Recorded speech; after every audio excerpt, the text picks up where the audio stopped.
मायावी घटोत्कच। भीमसेन का विवाह हिडिंबा नाम की एक राक्षसी के साथ भी हुआ था। वह भीमसेन पर आसक्त हो गई थी और उसने स्वयं आकर माता कुंती से प्रार्थना की थी कि वे उसका विवाह भीमसेन के साथ करा दें। कुंती ने उस विवाह की अनुमति दे दी, लेकिन भीमसेन ने विवाह करते समय ये कवच उससे ले लिया कि एक संतान पैदा होने के पश्चात वह संबंध तोड़ लेगा। भीमसेन ने कुछ दिन तक हिडिंबा के साथ सहवास किया।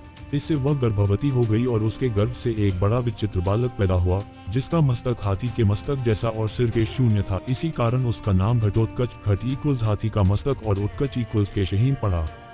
चूंकि घटोत्कच की माता एक राक्षसी थी, पिता एक वीर क्षत्रिय था, इसलिए इसमें मनुष्य और राक्षस दोनों के मिश्रित गुण विद्यमान थे। ये बड़ा क्रूर और निर्दयी था। पांडवों का बड़ा आत्मीय था। पांचों भाई इसको अपना पुत्र समझकर प्यार करते थे, इसलिए यह उनके लिए मर मिटने को सदैव तत्पर रहता था।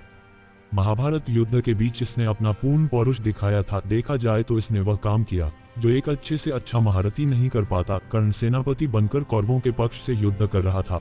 वह बड़ा अद्भुत योद्धा था। उसके पास इंद्र की दी हुई ऐसी शक्ति थी जिससे वह किसी भी पराक्रमी से पराक्रमी योद्धा को मार सकता था। वह शक्ति कभी खाली जा ही नहीं सकती थी। वैसे कर्ण की निगाह अर्जुन पर लगी हुई थी। वह उस शक्ति के द्वारा अर्जुन का वध करना चाहता था। श्री कृष्ण इसको समझते थे, इसी कारण उन्होंने घटोत्कच को रणभूमि में उतारा। इस राक्षस ने आकाश से अग्नि और अनेक प्रकार के अस्त्र शस्त्र बरसाना आरंभ किया। उससे कौरव सेना में हाहाकार मच उठा। सभी त्राही त्राही करके भागने लगे। कर्ण भी इसकी मार से घबरा गया। उसने अपनी आंखों से देखा कि इस तरह तो कुछ ही देर में सारी कौरव सेना नष्ट हो जाएगी। तब लाचार होकर उसने घटोत्कच पर उस अमोघ शक्ति का प्रयोग किया। उससे तो कैसा भी वीर नहीं बच सकता था। अतः घटोत्कच क्षण भर में ही निर्जीव होकर पृथ्वी पर गिर पड़ा। श्री कृष्ण को इससे बड़ी प्रसन्नता हुई। पांडवों को उसकी मृत्यु से दुख हुआ था, लेकिन श्री कृष्ण ने सारी चाल उनको समझाकर उन्हें संतुष्ट कर दिया।